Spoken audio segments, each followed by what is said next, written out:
Hello, everyone, and welcome to the Brighter Together podcast.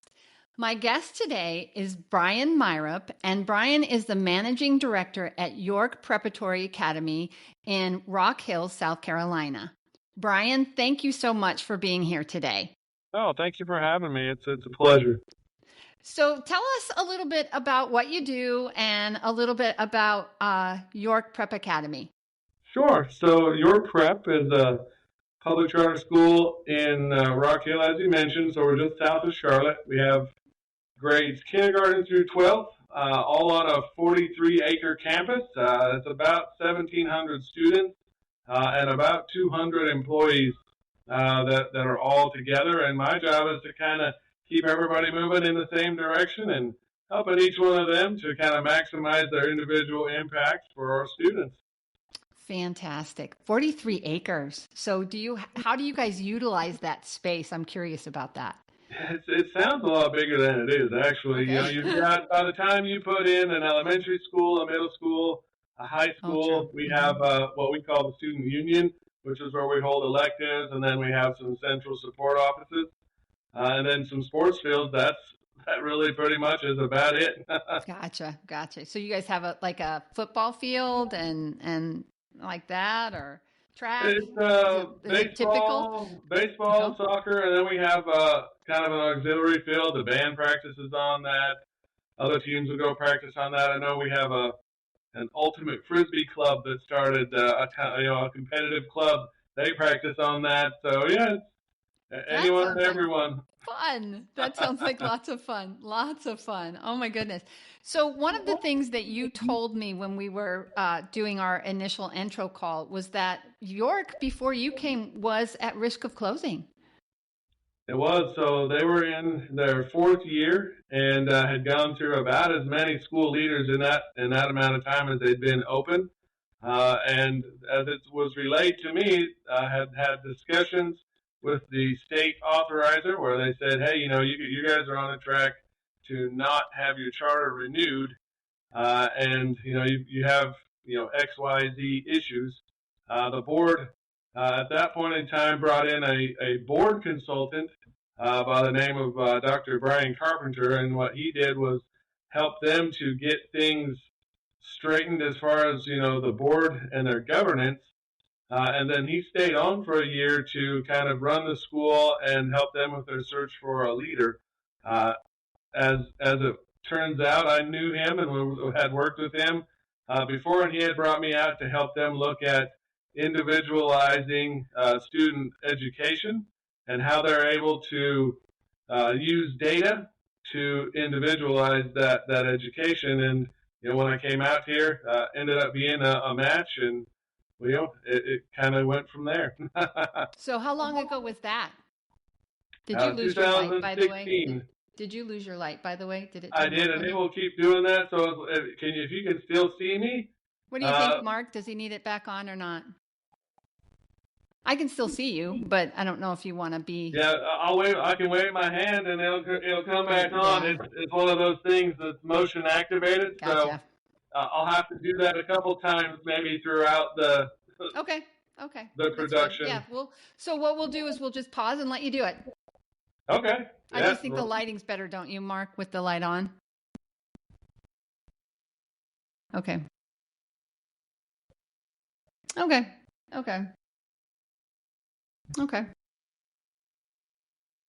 Okay, yeah, so I'll just pause I'm what I'm glad saying, you put up with that. That would wave drive my me light, and then I'll come back on.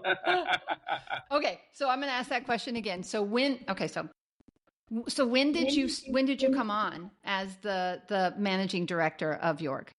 So I started in 2016. This is my 9th year at the school now. And how many students were there when you started, and how many? You said you have 1,700 now? Just under 1,700. I think when I started, they were at about 1,100, 1,200, thereabouts. It kind of fluctuated a little bit. So for somebody else that may be struggling with the same kinds of things, what kinds of things did you guys do to get your enrollment up and to get out of the state looking at you? Enrollment, I think, is a pretty simple formula, because if you can become all that you are trying to become as a charter school, everything that your parents that founded the school opened it for, then the enrollment will come. So I think sometimes we lose track and we focus too much on, well, I need to focus on enrollment. I need to focus on enrollment. If you just accomplish the goals that, or you work towards accomplishing the goals that you were set up for, enrollment takes care of itself. And to this day, we've never really marketed for enrollment. It's all been word of mouth. We have 1,000 student waiting list, which we've had for many years now. And that all just happens, I think, if you build a place that people are dying to get their kids into, that part will happen. So what would you say are those things that set York apart?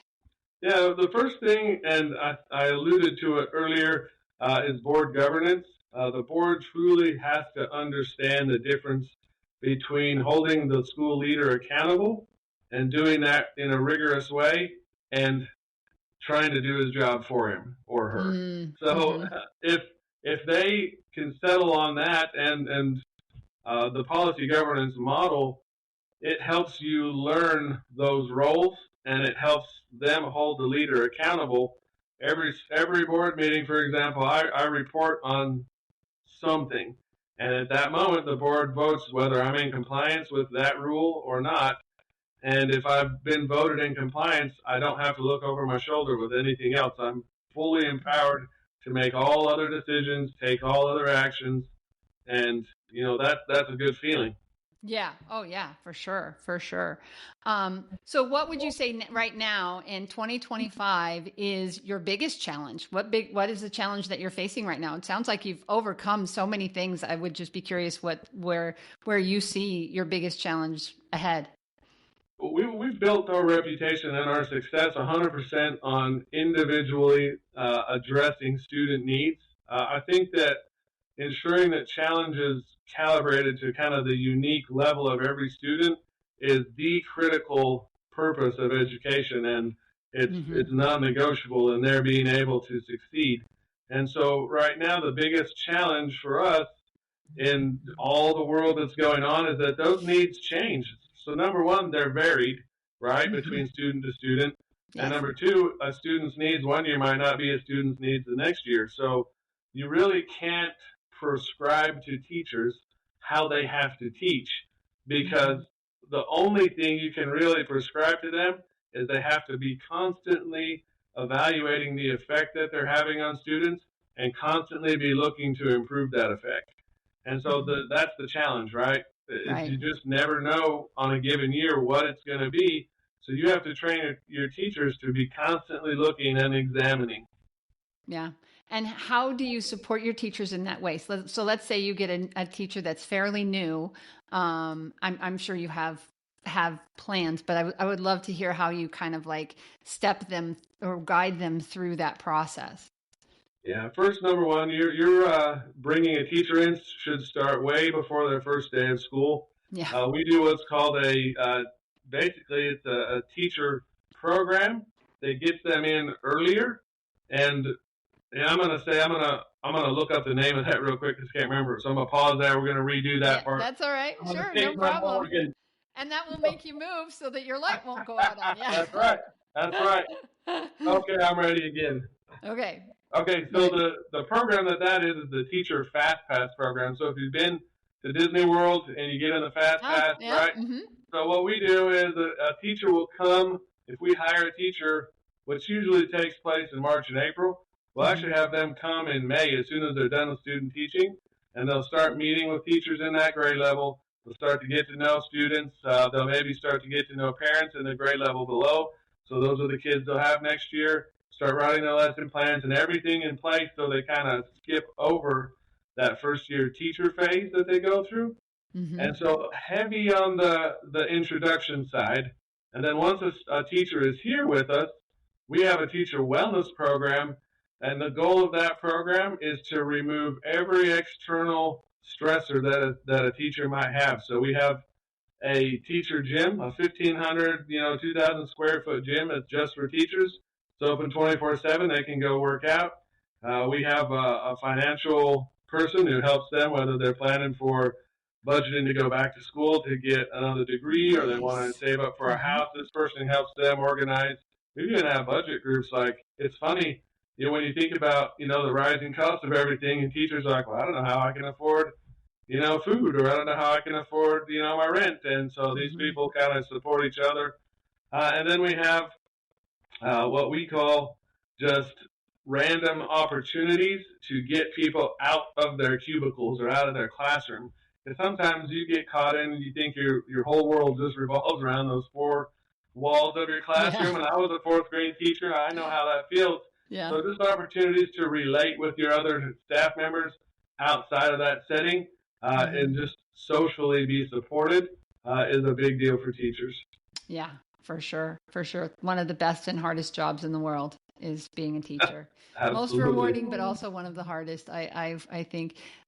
So you talked about bringing in teachers, and it sounds like you guys have an amazing program. And I love the fact that you're addressing the mental health and the financial health and the physical health of your teachers. That's so important. How do you recruit top talent? What do you do to bring those people in? Or is your teacher list as long as your student waiting list? I wish it was, for sure. But we do use that program in recruiting, and it is very successful, particularly the Teacher Fastpass program. They love being able to get in and get their feet set. I always, when I talk to teachers, I reference my own experience. I moved from one state to another to take my first job, and showed up. I didn't have desks. I didn't have a teacher desk. I didn't have a computer. I didn't even have a pencil sharpener. There were no books. Everything was in a Wow. pile in the gymnasium, and so that was the week before school was ready to start, and I was a first year teacher, and there it was. So Wow. using, I think, and people will sometimes think that salaries are the big thing for teachers. No. It's way down the list if you Mm-hmm. look at the research, and it's Yep. really just support, and knowing that they've got the ability to grow as a professional without having to look over their shoulder, that's huge. Yeah. Yeah. There's nothing worse than micromanaging people, as a CEO of my own company, it's something that we trust, but we verify. We verify that people are doing their job, but you hire top talent and you get good people, and you have to let them be successful. Let them do their jobs. So that's great. Yeah. So here's another question. Little bit, we're going to shift gears just a tiny bit. So, how do you, as a leader, navigate this constantly shifting landscape of education within the political arena without getting too political? How are you managing all of that? I mean, because it feels like it's changing every day. It really does, and I kind of like what you just said about trusting and verifying, and really that's, if you add support to that, that's really kind of a three-word magic, bullet for what's going on. I think first of all, you hire great people, and you have to trust them and their judgment. You verify by making sure that things are going well, and then you support them in those efforts. For me, it's always been, if we are about one thing, and that's maximizing each student's individual growth every year, the external factors are going to play in what they are, and we have to teach students, that that's going to happen. And if I within the context of what's going on socially can maximize that student's growth, one year it might be up here, one year it might be here, but if I can trust that we're maximizing that growth every single year, that kid will be ready to succeed when they leave high school. Right. Yeah, absolutely. Absolutely. And have you had students come back and say, hey, I think that's one of the most rewarding things for me as, kids graduate from speech therapy. I'm a speech therapist for 31 years. When they come back and they say, hey, or you run into them at the grocery store or whatever. Give me one of those stories if you don't mind. I'll give you two, actually. Okay. So, story number one is that our teacher of the year from 2 years ago is a graduate of our school. Oh, She came fantastic. back. She's been teaching with us for about 4 years now, and was our teacher of the year. Also, and that's speaking to the academics and things that we try to get kids prepared for.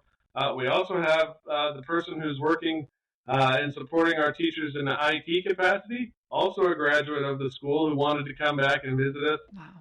and is in the trades. And so for us, we want kids along the path that they want to follow. We want them to get a head start, and just two great examples right there of those Yeah, kids that's coming back fantastic. and wanting to be at the school again after they graduate. Yeah. So Yeah. A positive experience in school and leads to a positive experience as a leader in school. That's fantastic. That's really, really great. Okay, so I promise you one other question at the end. So if you could, this is a question that I like to ask everybody that's here. And I say miraculously because I'm a Christian and I believe, that God does what he's going to do. But if you could miraculously solve one challenge in your school, what would you want to solve? I think I would go, and I would include in society as well, because I think this is the problem that we're facing most right now. And I would say that the principles of trust, hope, and grace would be fully embraced by everyone who's in our school and everyone in society. I want us to trust that each party wants the success of the students as much as everyone else in the group does. I Yeah. want them to hope. There we go. I want them to hope that a good result is possible by working together, and I want us all to grant each other grace for the mistakes that we're going to make. I think too often, and you probably deal with this as well, too often schools or people who provide therapy services are looked at as, it has to be perfect. There can't Mm-hmm. be a mistake. If they Mm-hmm. make a mistake, it could be catastrophic. Well, that's just unrealistic and It not is. true. Yeah. We're going to make a mistake just like everybody else. Mm-hmm. And if we can have that trust, hope, and grace involved in it, then I think we can plan for how to work through barriers that arise instead of pretending that they shouldn't be there or that they're not going to. Right. That's fantastic. And I'll tell you, as a leader, one of the things that you talk about that is, and when it comes back, even though I may not have been the therapist that made the choice that upset a parent or upset a school, I am the first thing I say is I'm sorry. I'm sorry that happened. And the reality of what someone is upset about may or may not be, it's their perception too. It's like how was I feeling, or what was going on in that meeting, or what was being said that triggered that response. And the truth is somewhere in the middle of everybody's perception. So, we always talk about we did Mark, what is it? We did a series on conflict resolution. There it is. I got it. So I'm going to start that over. So we did a series on conflict resolution and about how dealing with conflict and actively listening, it makes a difference. It really does. It makes a difference and that grace is a huge part of it. So I'm glad you brought that up. So Yeah, thank you. yeah. So okay. Well, Brian, thank you so much for your time. That was a great conversation. I love being able to highlight what you're doing at York. And where should people go if they want to learn a little bit more about you or your school? Yeah, thanks for the offer. It's www.yorkprepsc for South Carolina.org. Fantastic. Great. Thank you so much for being on Brighter Together, and have a great rest of your year. I enjoyed it. Thank you for the opportunity. You guys have a good one as well. All right.